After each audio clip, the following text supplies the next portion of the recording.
during the first part of the celebration. I can still recall, but you students did not have the chance to listen here. And all the performances, right from nursery to class 12, it was amazing. And all of you performed very well.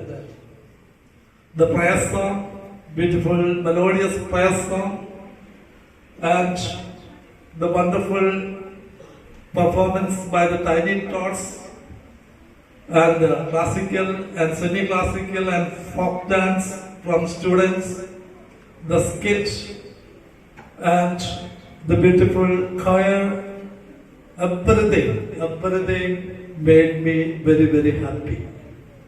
So at this time, I would like to thank all of you.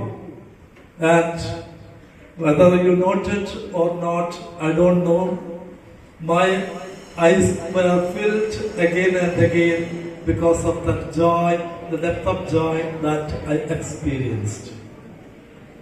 And I don't remember the name who performed the role of my mother,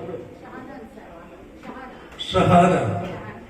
And for a moment, I felt the love of my mother alive in front of me. Because I was all the time,